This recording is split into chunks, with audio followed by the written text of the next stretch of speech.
is immutable. The money is decentralized. The genesis locked to the edge of the mempool. We are decoding Bitcoin's signal in the noise. Privacy, self-custody, censorship resistance. Welcome to the revolution. This is On-Chain Revolution.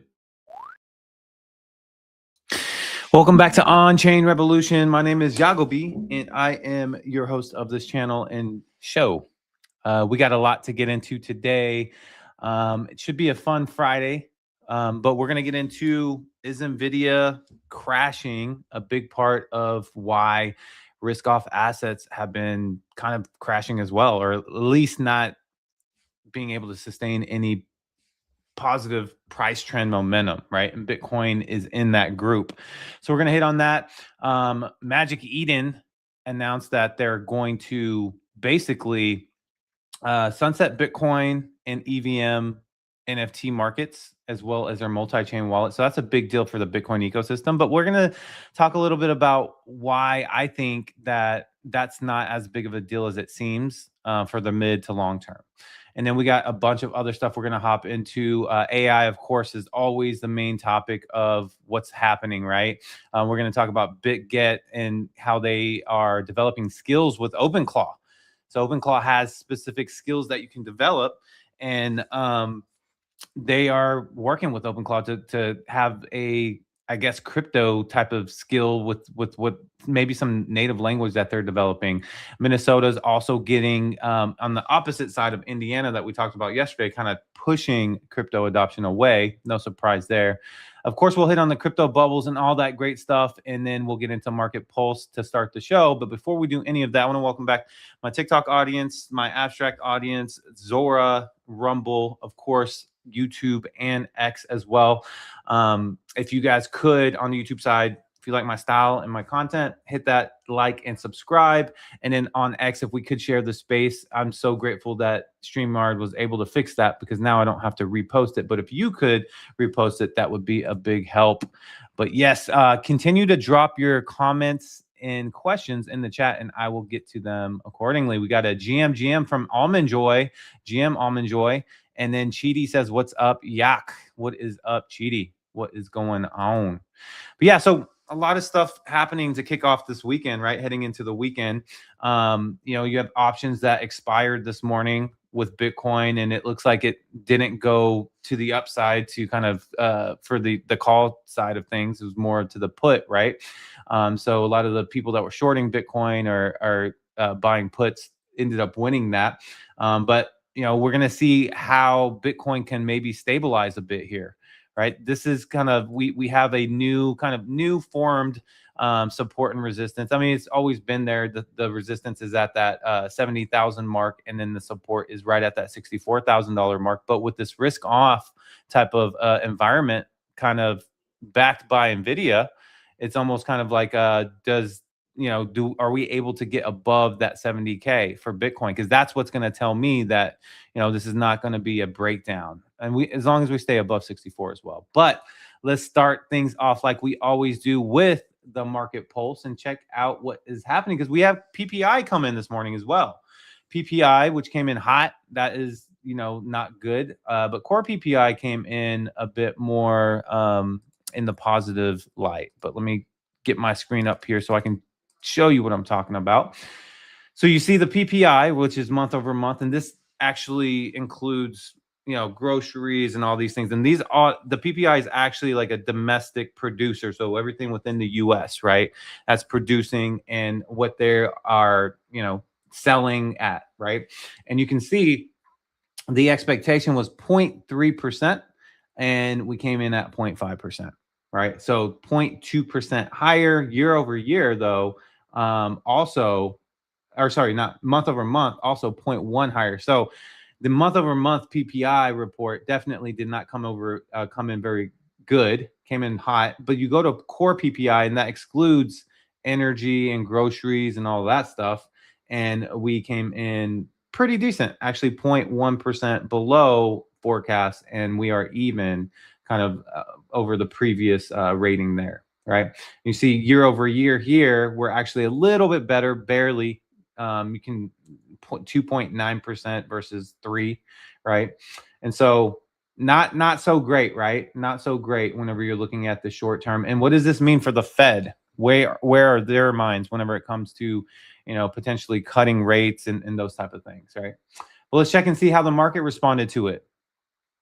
So we got the S&P pulling back 0.54%, the Nasdaq pulling back 0.32%, the Dow Jones pulling back 1.13%, the VIX up 8.64%. So volatility is getting a little bit stronger.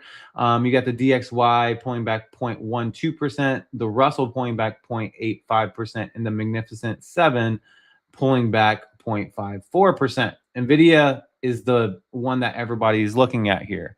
It's pulled back 1.7%, 1.67% here. And the thing about Nvidia that people are a little, pretty shocked about, I would say, is the fact that it is, and has strong involvement with the AI sector, and the AI sector in general is really blowing up with all of this openclaw stuff. But when you look at Nvidia, you're wondering, why did it pull back? It had amazing numbers, actually, right? Whenever you looked at the numbers in Q4, but it still got hit, I think, about 5.5% yesterday, and it continues to get hit this morning, pulling back here at 1.8%. So what does that tell the markets? That tells the markets that the macro environment is still trying to be in defense mode. They're trying to stay away from risk on assets, right? So, and then you got Google coming in up 0.27% here, Apple coming in down 1.37%, Tesla pulling back 1.27%, Netflix jumping up 10%. That is absolutely nuts. Wow. Huge day for Netflix. Oh my gosh. While everything else is kind of getting gut punched. Futures are up. You got oil up 2% and then silver up 6% on the futures. Then you got crypto, which is getting kind of beat down, right? Especially the fact that it has been, kind of showing some strength over the, State of the Union address, and, everything was kind of showing some strength. But I had a feeling that was a little bit of a fugazi, right? Fugazi, a little fake out to the upside. You got ETH pulling back 4.4%. So it's really just been a seesaw pendulum swinging back and forth with Bitcoin. And that's why I think it's really important to have your mentality focused on data and what we've seen to really give you that green light that we are really going to be exiting out of kind of like this bottom area. And that doesn't mean that we won't like pop up in the spring, because I think that happens, but a true exodus out of the bear market, you got to look for the weekly chart. You got to look on the weekly chart for Bitcoin, reclaiming the 50-day moving average, reclaiming the 100-day moving average. Those are two huge things that just happen in every single bear market cycle that shows us that we're out. So that's what I'm sticking to on this show, to remind you guys that data does typically win out. Now, I mean, sometimes it doesn't if there's a huge change up in the markets like we saw in 2025, but overall it will still, even if there is a huge fundamental systemic change, data will catch up and eventually start to show trends again, right? But anyways, yeah, so we got Bitcoin down 2.3%, Ethereum down 4.45% on the day. So precious metals, though, looking good. So again, another kind of hint that the markets don't want to go hard into risk off right now, right? You see gold up 1.2% and you see silver up 6%. Silver is trying to head towards that $100 mark, right? It's at 93 right now, and gold is just looking strong, extremely strong. It's at 52.44. So precious metals up, everything else down. We are not in the risk off environment. Continue to drop your comments and questions in the chat. We got Patty Poo says, smash the likes, man. Yes, please. Smash the likes, man. And do it on all of the platforms, because that helps me no matter where you are. And I know on Abstract, there is no likes, or I think there isn't, or anything like that. But I do see you guys in there. Drop your questions and stuff in there. I do see Abstronaut says GM stream. And then we got Mesh says GM to you both. GM to you both. All right. Let's see. Okay. So the main topic of the day. Let's get into the main topic of the day. Risk off crash. Bitcoin drops after Nvidia shock. right? Now, some people are like, well, are you sure that's correlated? You have to remember Bitcoin kind of acts like a beta stock, tech stock, right? It's a major one, but it's, you see the Nasdaq, you see huge giants like Nvidia, and then Bitcoin kind of reacts off of that, right? But one of the reasons why I do believe that Bitcoin is reacting off of Nvidia is because if you look at Nvidia, um, their numbers yesterday, they dropped 5.46%, right? So about 5.5% yesterday after earnings that were beating expectations. So what's weird, people are scratching their head saying, what is happening? Why is Nvidia dropping so dramatically? It's the single most drop, I believe, since April of last year for Nvidia. Okay. And really you wonder why that is happening. And people are starting to forecast and speculate that we are in a AI bubble right now. Okay. So we're in an AI bubble, and they don't want to get caught being in a large position in something even as strong as Nvidia, right? I think they're a little bit worried about the previous kind of AI bubbles that we saw. We definitely saw it in crypto, but that's not anything, out of the norm. Whenever a narrative runs in crypto, eventually it gets, beat up pretty bad. But in the stock market, it also happened a bit, right? So now they're anticipating that. One thing I think that they're not really accounting for this time is the fact that this is a different, like, this is evolving. This is having tentacles from this, hype narrative, to where you're starting to see businesses acquire other businesses that have to do with the AI agent kind of workflow meta with like openclaw, right? And so, but let's see, where my stance is, at least on Bitcoin. Will it continually follow this risk off or risk on only narrative, or will it show some strength? And I think that it's kind of just responding short term to what people are thinking about this crash from Nvidia. I don't think we see anything like extremely strong in terms of Bitcoin crashing to the downside, like a continuation, a total breakdown. But if we are, going to use data, what would that look like, right? So I have Bitcoin on the 4-hour chart because I think that's really good to kind of show where the recent resistance has been. And you look at the recent support, right? And you can see here the recent resistance, and this, I put this wick up here too, because if you show on the daily chart too, it's kind of similar and close to this area. But I think that 70,000 is a psychological barrier right now for Bitcoin, right? So if we are able to break above that, then Bitcoin can show that we are having strength heading into the spring, right?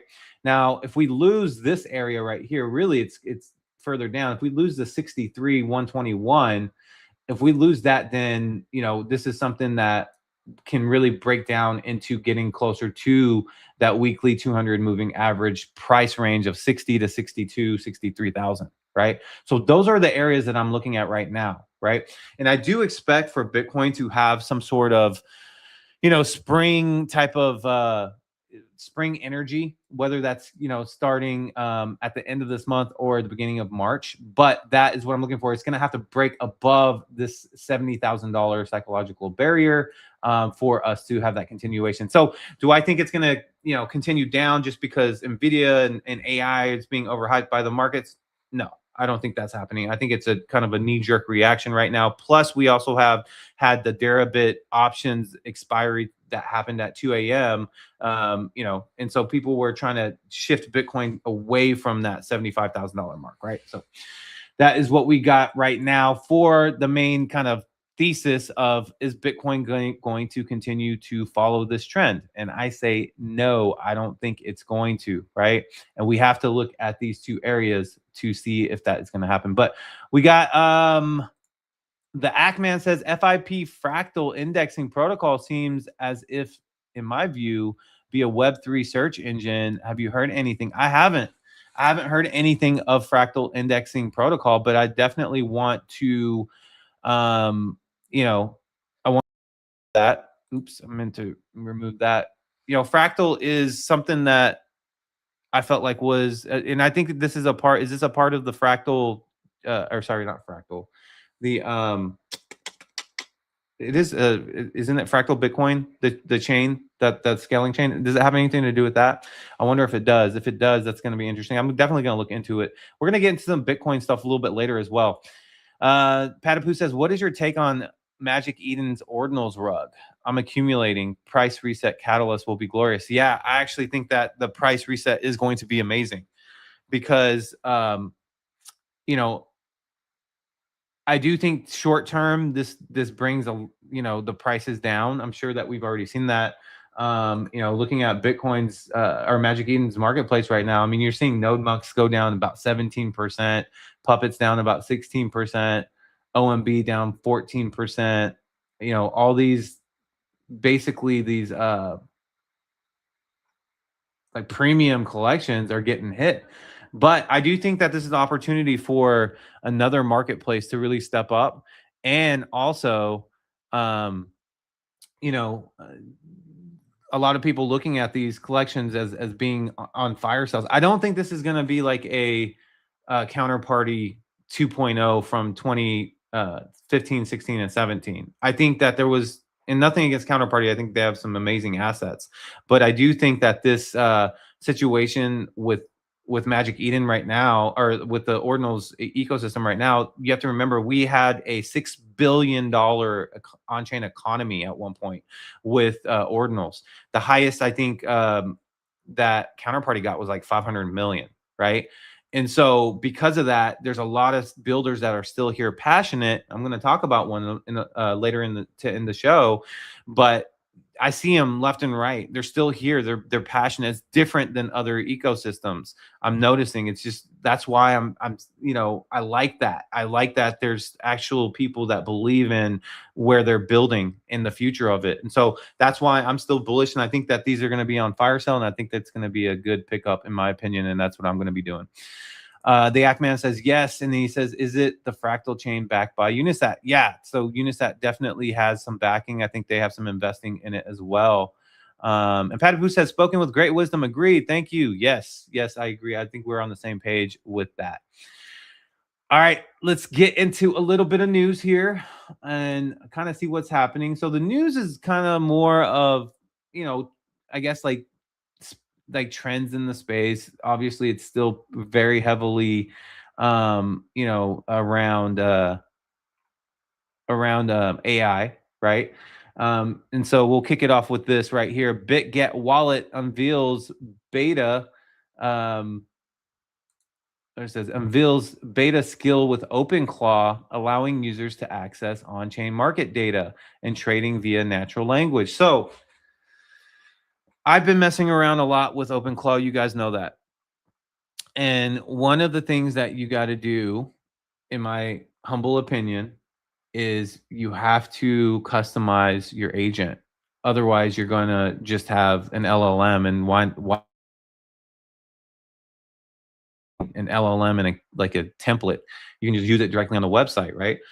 One way to customize your agent is to add skills, right? So you add skills packages, then you upload them. If you're doing it locally, which you can have a Mac Mini for protection, but it's still local.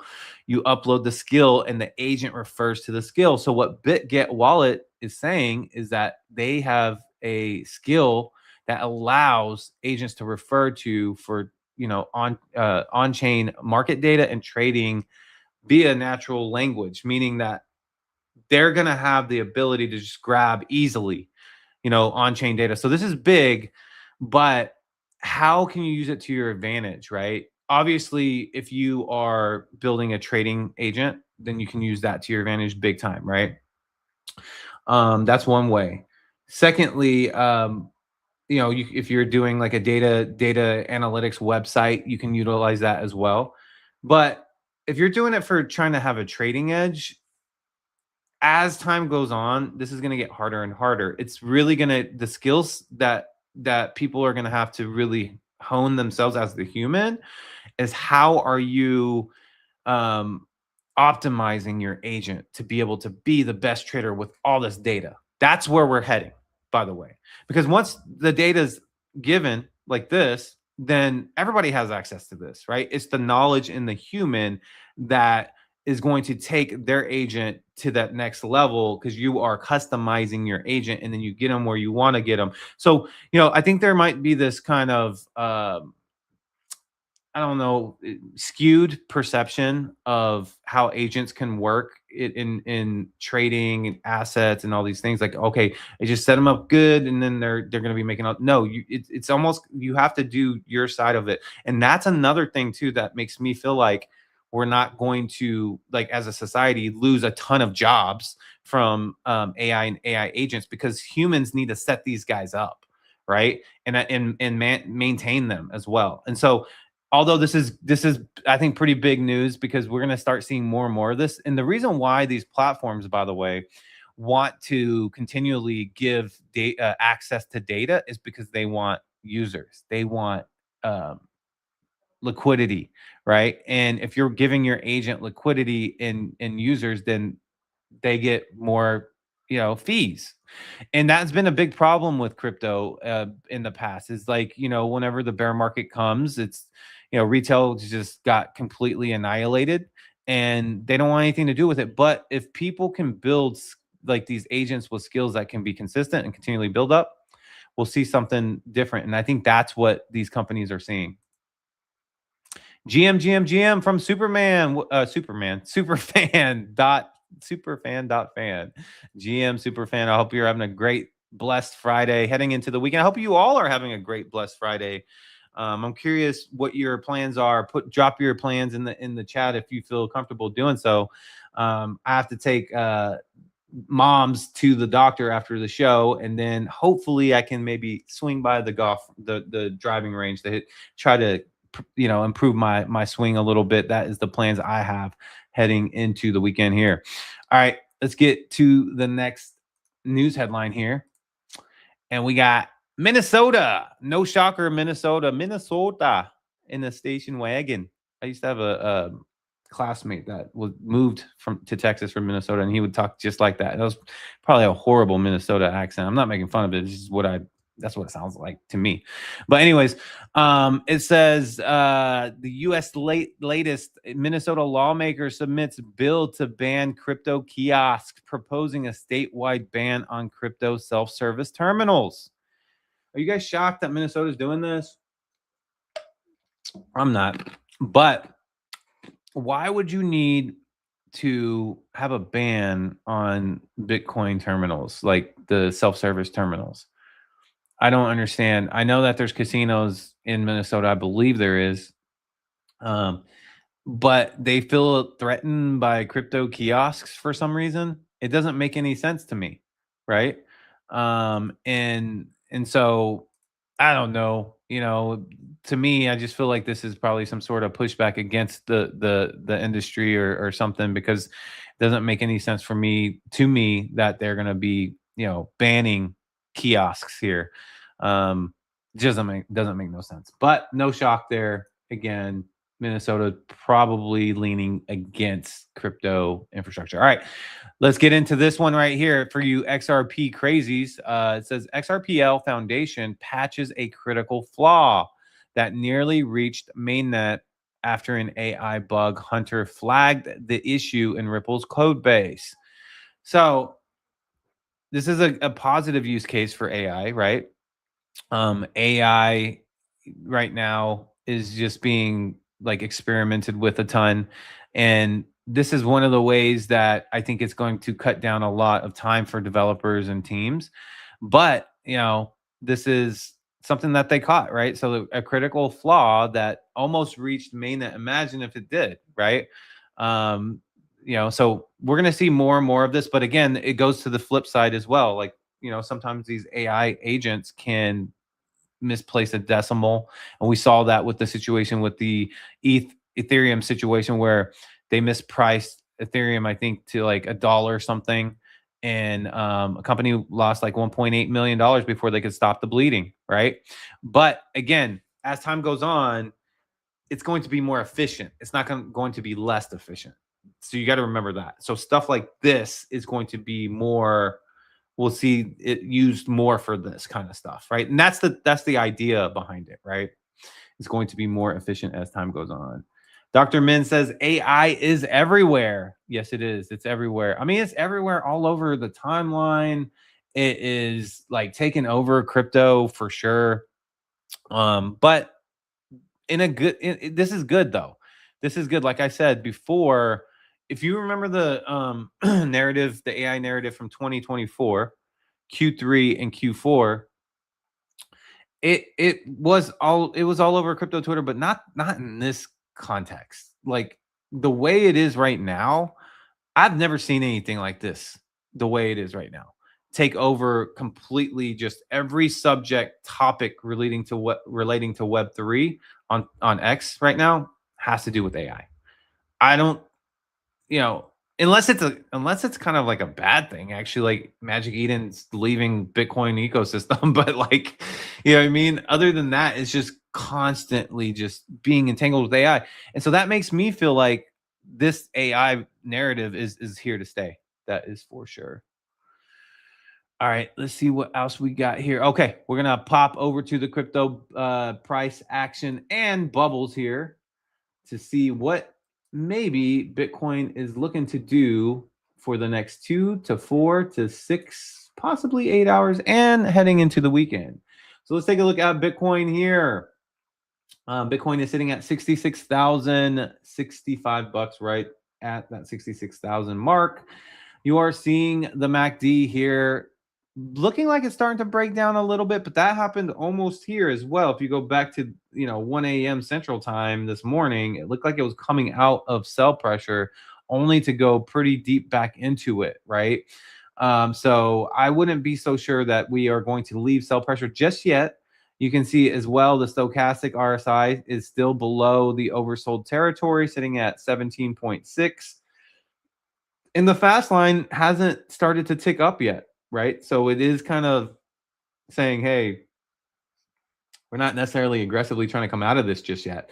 And the MACD as well, you are starting to see it break down, though, starting to turn a little bit lighter color here on the momentum, the MACD momentum indicator here. But once we start to see this blue line here on the MACD start to curl up, and we see this come out of here and get to about that 35-point range on the stochastic RSI, then I think we'll feel more comfortable about, maybe some more upside or getting back to the upside for Bitcoin. As of right now, and I said this yesterday during the price action, I said I felt like a little sideways with a slight downtrend, going, more sideways, but that kind of happened yesterday, right? I'm not saying I'm always right or anything, because I'm definitely not that, but you could just get a feel from some of these momentum indicators, as well as the higher time frames, giving either conviction to your thesis on the shorter time frames, right?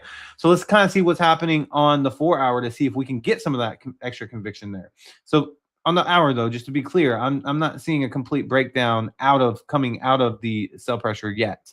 It does seem like it kind of wants to head there.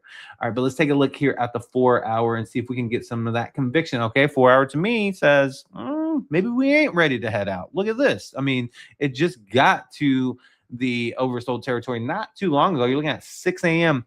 But sell pressure just started. We're on our second MACD candle here, so maybe that thesis of not ready to come out just yet could be right here, right? So I would just hang tight a bit and see how the next 2 to 4 hours goes for Bitcoin. Maybe hang around this mid 60, maybe gets to mid 65, hang around there to like low 66. It is the weekends. Weekends aren't typically super volatile in terms of volume and all that stuff as well, right? Thinner liquidity, and tomorrow will probably be that thin liquidity situation, which Saturdays mostly are. So I kind of like how I felt on the hour chart here, right? I don't have any conviction that I want to come out. That is for sure. Let's take a look at the daily here. The daily chat. All right, let's see. All right, okay, so the upward trajectories kind of starting to get weakened here, broken down a bit. I don't necessarily love this for like any super bullish energy right now, but it's not ready to go into sell pressure just yet either, right? So kind of the opposite of what I saw on the shorter time frames, the 1 hour and the 4 hour. But daily's a little bit confused right now, I feel like, right at this moment, right? So we'll get more information probably on Sunday, honestly, for the daily chart. It could, continue to head back over overbought territory. But as of right now, I don't feel confident about any type of upside trajectory at the moment. All right, really quick look at ETH before we pop into the alts. And if you guys have any coins or anything you want me to take a look at in the alt market, I will definitely pull those up for you guys. All right, going to the hour chart here. Let's take a look. So ETH, similar situation as Bitcoin, breaking down the sell pressure, but not ready yet to come out. Again, below 2000, sitting at 1943, right? So ETH is just constantly going back and forth. So crypto market's been volatile for sure a bit lately, right? And then you see the 4 hour, kind of that same situation. Second red candle, doesn't want to come out just yet. And then daily is going to be very similar to Bitcoin as well, right? So yeah, pretty much ETH is following Bitcoin almost to a T, either a little bit ahead or a little tiny bit behind. All right, let's take a look at the crypto bubbles. Before I do that, I'm going to check the comments in case there is some stuff in here.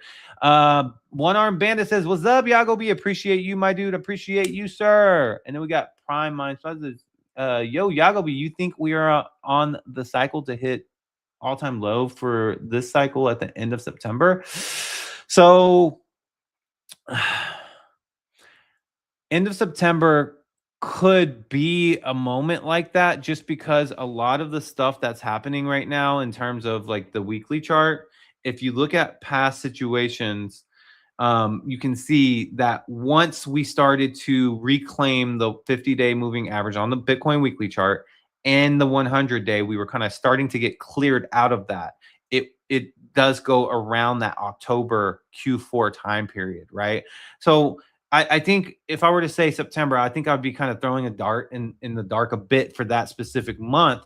But from where we are now to September, yeah, obviously, right? I think that somewhere in that time frame could make sense. And I would think you would probably want that before a pump up in the spring.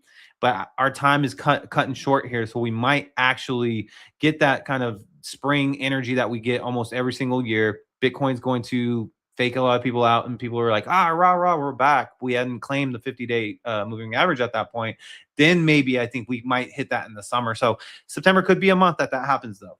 Appreciate that question and comment there.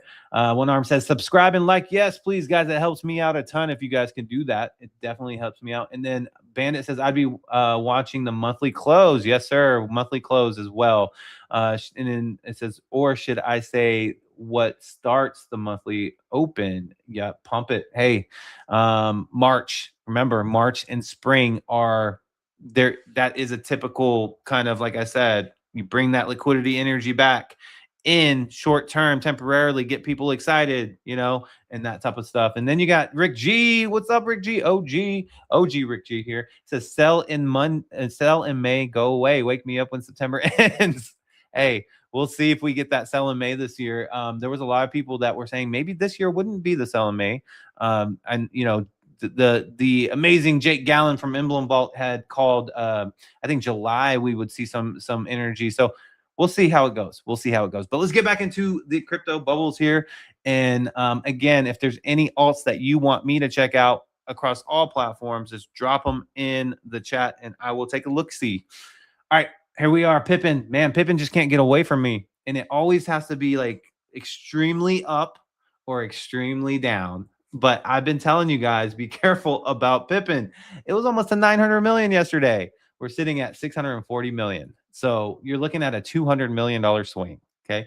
Now, are whales making money off of this? Absolutely. The ones that know how to swing trade this, right? But yeah, it's probably a lot of stress for some people that are swing trading it, but it's down 25.3%. I don't know if that has to do with maybe some sort of cartel situation being caught, or I don't know.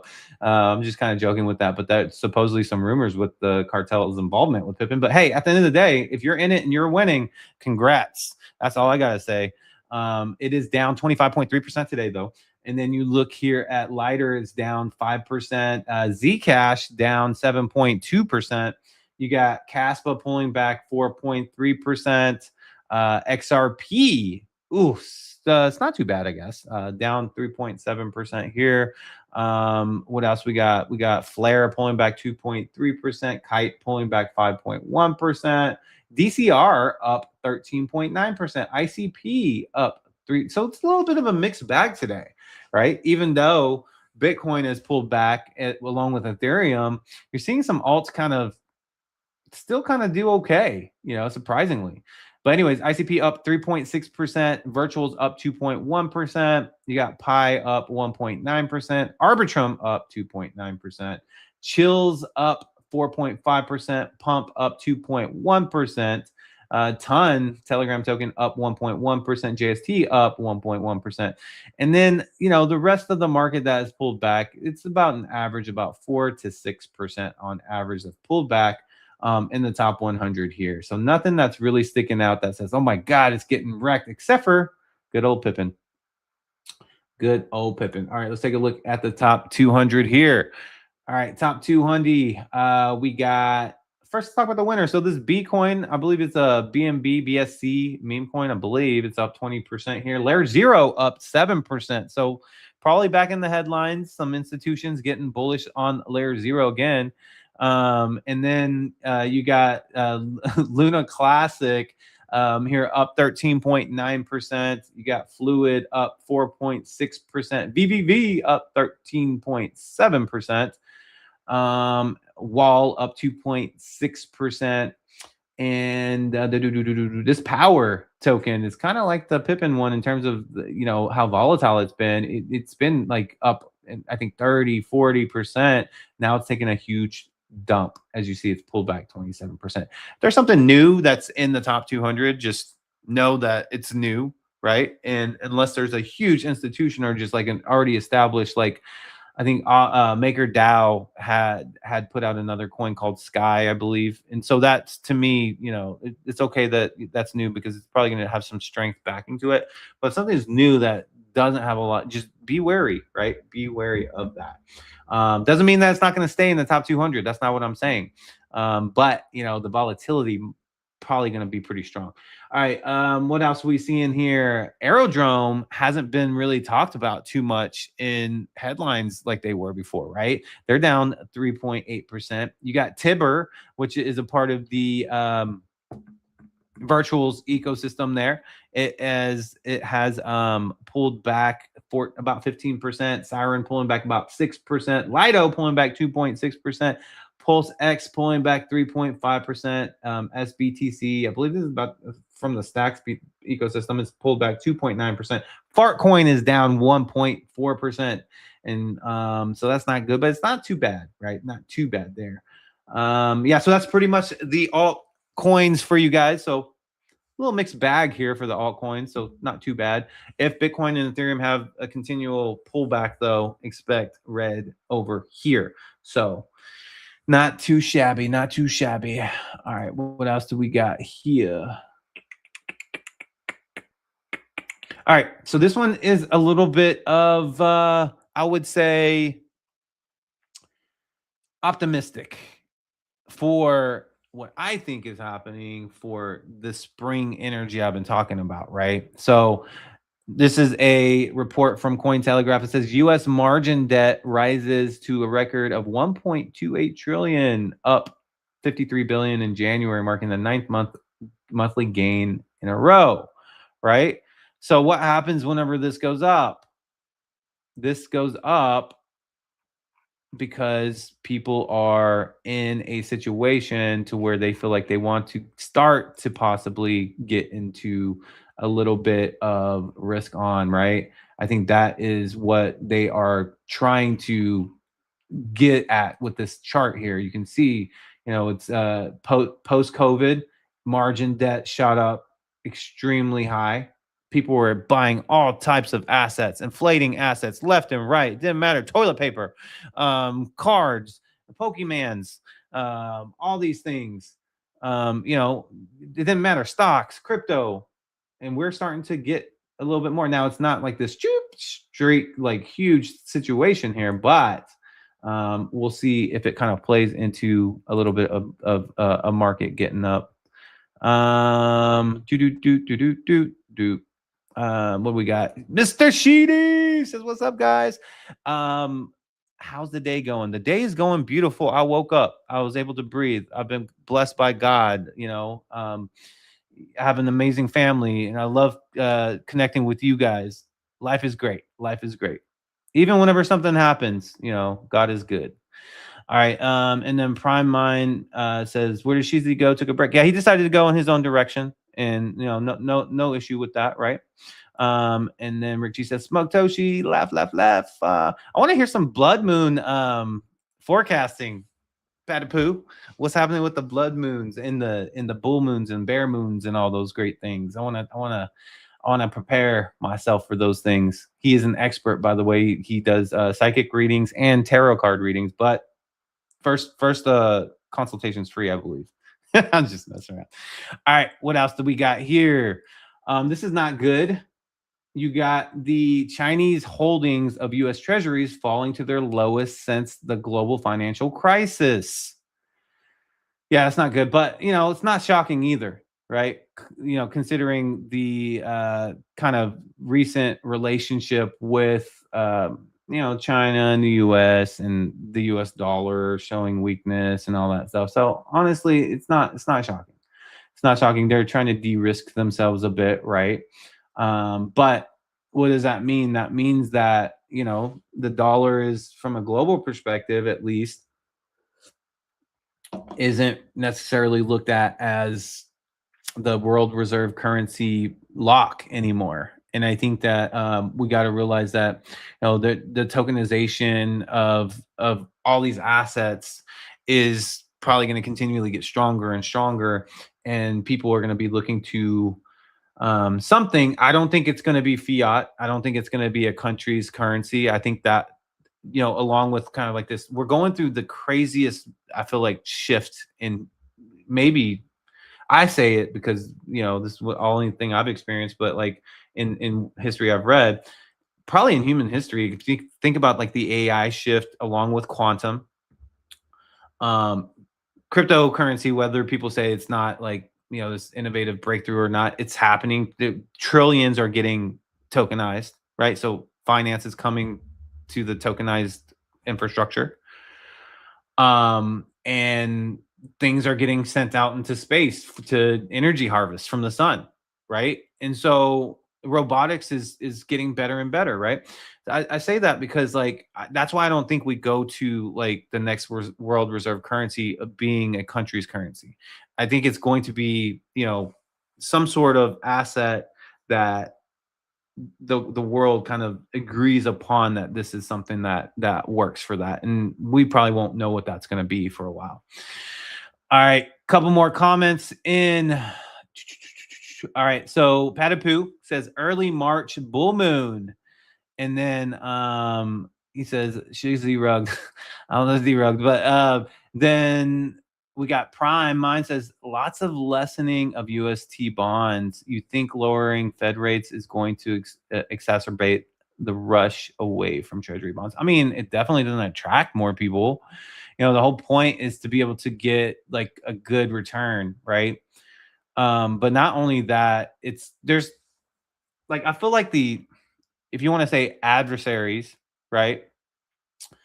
It's funny that you say I'm saying adversaries, but at the same time, like China was one of the largest, treasuries holders of US Treasuries holders ever, right? So I feel like there's always like this kind of facade of like news, like they hate each other so much, but then they do business behind the back, behind the curtain, because that's exactly the relationship between China and the United States the past 20, 30 years, right? They understand manufacturer, commerce market, largest one in one, right?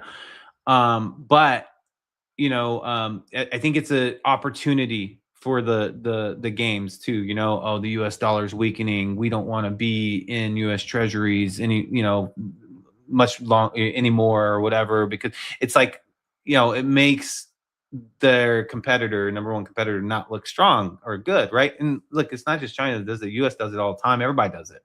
It's just ways to kind of game and try to put yourself ahead. But with that being said, the more that they can make the returns look more juicy, of course, you're going to get more participants, right? So we'll see if any of that changes as of right now, no one seems extra motivated to really get that done. And I feel like the data as well that's coming in for all this stuff is also not super accurate. Sheedy says, agree, there will be a global structure on not the dollar. Yeah, I agree with that. I definitely agree with that. Cool. All right. Let's get into some more AI stuff, because why? Everybody's talking about AI, so we got to talk about AI too. All right. Anthropic CEO thinks we're 1 to 3 years from AI that rivals a country of geniuses.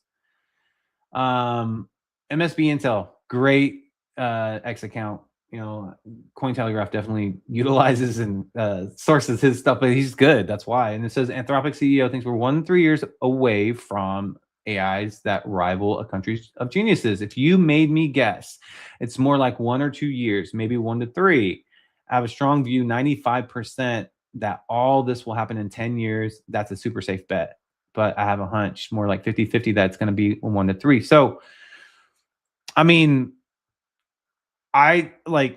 he's obviously extremely qualified to kind of, you know, have his speculation and forecast of this. But someone that like has barely messed with it, I feel like it needs to get much better. But at the current state right now, what it can, you know, replace is data mining.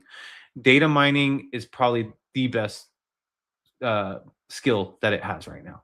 And then what it does with the data, I think you can data mine better than anything, by the way, because there's a scrappling tool, by the way, that you can create a skill with openclaw, right? Or what Anthropic and Claude is doing is they're creating their own openclaw, so same, right? And what it does, it doesn't matter what the website is. If the website tries to block people from scraping, their robots and bots and agents from scraping data from their website, the agent finds a workaround to be able to extract data from it. So I say that because, you know, these it could be 3 years, probably more like 10 if you're going to have this, you know, be comparable to a country full of geniuses. I think that's pretty extreme, but maybe somewhere in the middle. And and that's why I'm like, I want to say it's that good, it's that amazing, it's that like we're ready, but it's not in certain aspects. It needs to get better, but certain aspects it blows your mind away, right? So that's kind of where we are. So yeah, I mean, we're gonna see more and more of these CEOs really kind of come out here.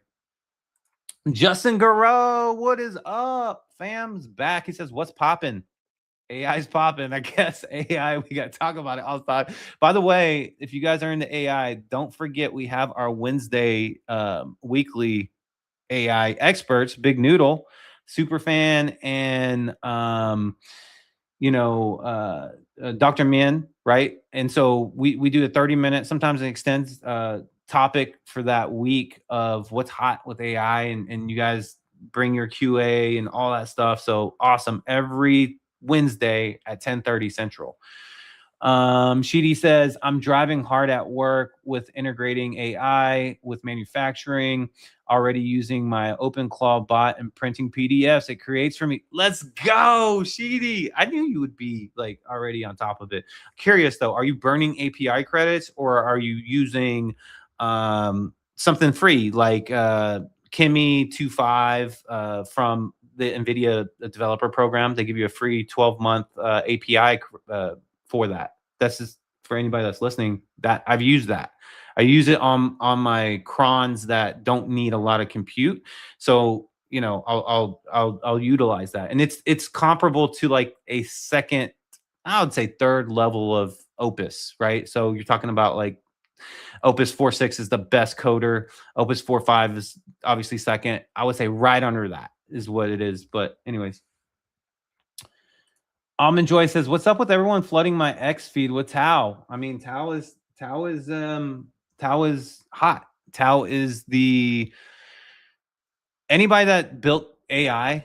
We were in a space yesterday hosted by co-hosted by me and Ordinal Hive, by the way, every Thursday. There's all types of educational resources out there, guys. There's no reason why not to join some of these things. But and I mentioned if you were a builder in AI, this is your moment. This is your moment. So congratulations. And I don't think this moment's going to be fleeting. I don't think it's going to go away, but you got to take advantage of it, right? And so Tao is that, right? Tao is that. Tao is has been building for AI and crypto and Web3 for a very long time, and they have a lot of talented, subnet companies based out of Austin, Silicon Valley. Chutes, I think, is based out of Austin. You have all types of companies. Score is related to kind of like events tracking and all this stuff. They're there, and so it's hot right now. Like Zoolander says, it's hot right now. Tao is so hot right now. All right. Superfan says over 3 years will also compound new methods and techniques. New methods appear monthly and weekly. Yes, they do.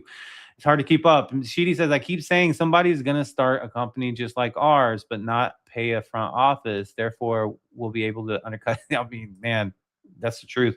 Have used Kimi and Grok SDK. Main is Haiku. Okay. I need to know a little bit more about Haiku. I'm curious about that model. And then Justin Guerrero says, been thinking a lot about dead internet theory and wondering if any human authentication plays are on your radar. Yeah, I need to look that up, because so there is this kind of, I think there's this theory of, how humans will start to be irrelevant when it comes to, AI progressing more and more. But you have to remember that until I think they become so autonomous that they're, and this is kind of a scary thought, but their existence might even be a bit sentient, and that's where it gets kind of sci-fi, right? I think like quantum would probably be much more advanced at that point. Then humans have to exist, because if you don't, and you can't replicate humans to where they're imperfect, then you're not going to have financial markets that work, right? There's not going to be arbitrage. There's not going to be opportunity. It's going, you know what I mean? So in a sense, it's almost like these AIs and have to evolve to a point of imperfection, to where however the human develops them, or however they're developed, and I don't know, if you're doing mass development by large corporations and money and stuff, I don't even know if we can get there. So it's crazy. It's definitely one of those things that cracks your mind open. But yeah, I'm curious if you have any plays that you're thinking about there. Prime says, started a business that will be offering a program using AI to replace every project manager. Oh my gosh, in every construction trade over the next few years. So my question for you, Prime, is, the big debate right now in society is AI going to replace a bunch of jobs, right? And we know that it's going to, but will we be in one of those transitions like the Industrial Revolution, to where society learned to, develop new jobs out of it, and be able to be maintainers, engineers, and all these things for this tech. So in our, like, what I'm thinking is that humans need to set these up. So there has to be some sort of market eventually. Great questions, man. Discussion's amazing here. Yep. Sheedy says, yes, it is. And then Prime says, you're safe, Sheedy. They need androids for digging graves. Haiku cheaper on tokens. Well, also to upgrade a little bit, maybe cheaper to get right answers for the first time. Yes, man, we are definitely deep in this conversation. I love it. I'm in a couple $100 so far. Yeah, education is expensive. It is expensive. It is expensive for sure. And then also you definitely want to kind of, make sure that you are being efficient with, or like you have a model that won't burn out as well. So I can understand spending money still a little bit here and there.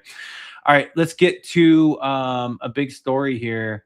And it's not necessarily the best story, but it could mean opportunity, right? And I think that is important. Let me make sure that I got the right one up here.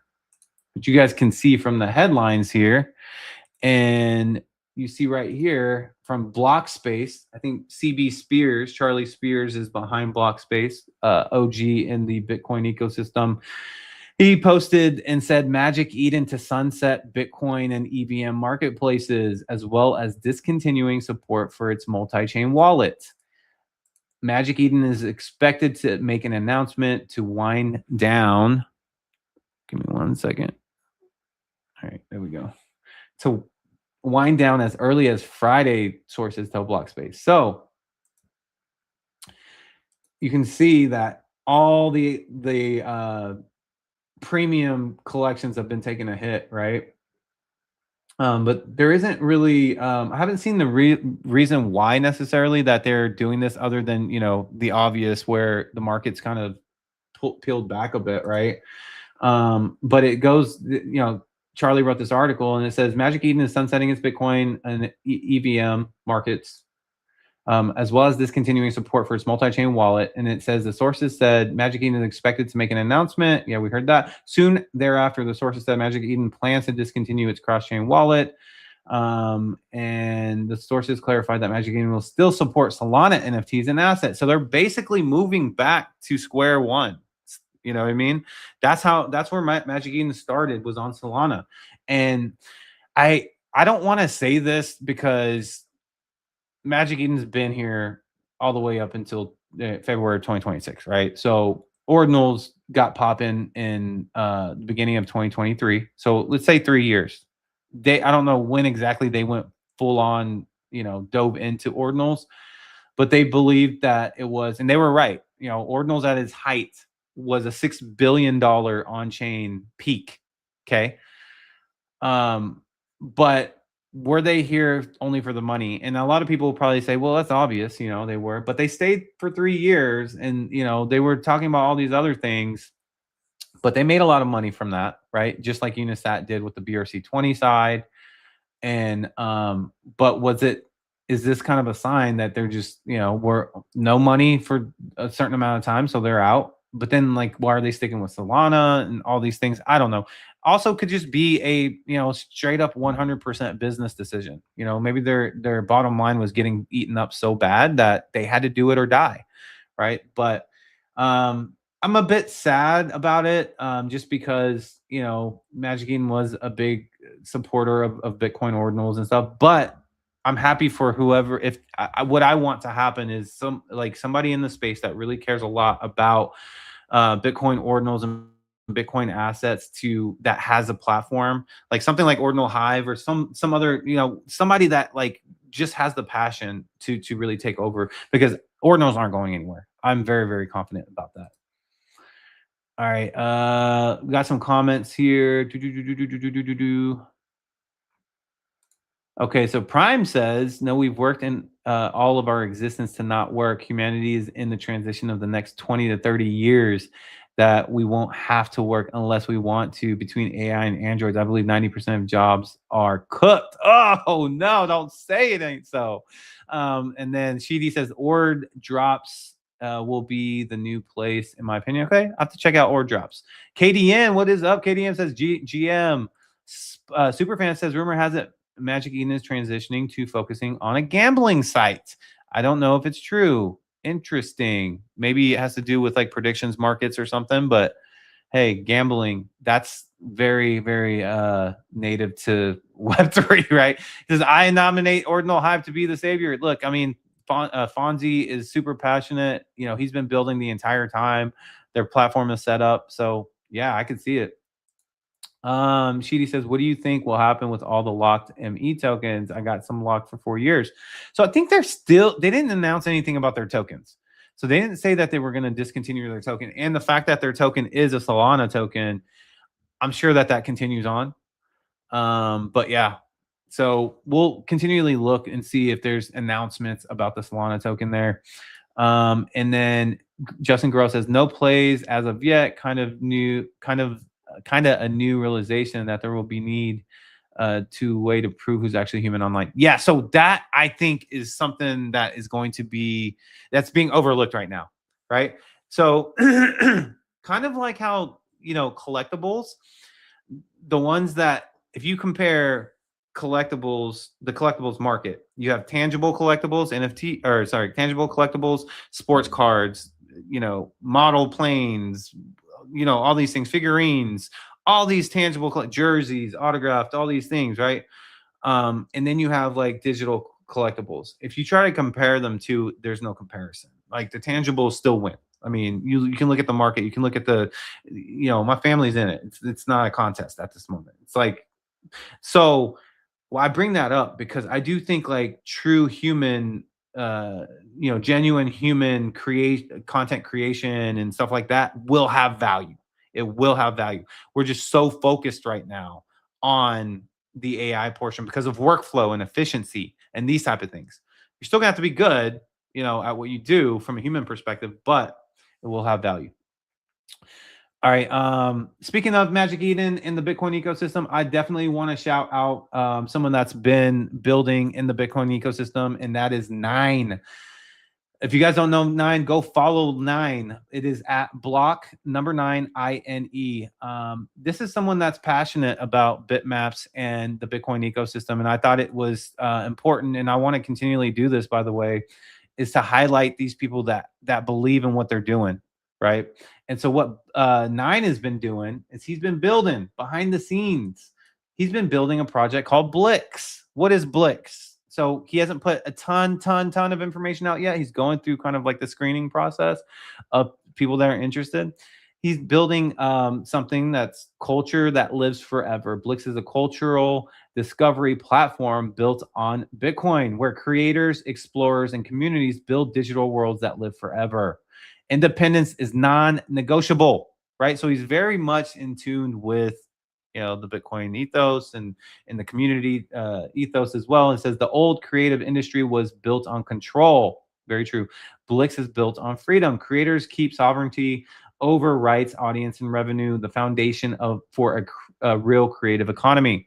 So this is something just to kind of, you know, look into. If you're a creator of any size, I've already signed up for my thing. You know, I'm curious. I want to know what's going to happen. It says you found something super early, before the noise, before the crowd. Join the Nine gang and get early access to BLIX core services and OG privileges in the BLIX ecosystem. You can register for BLIX session.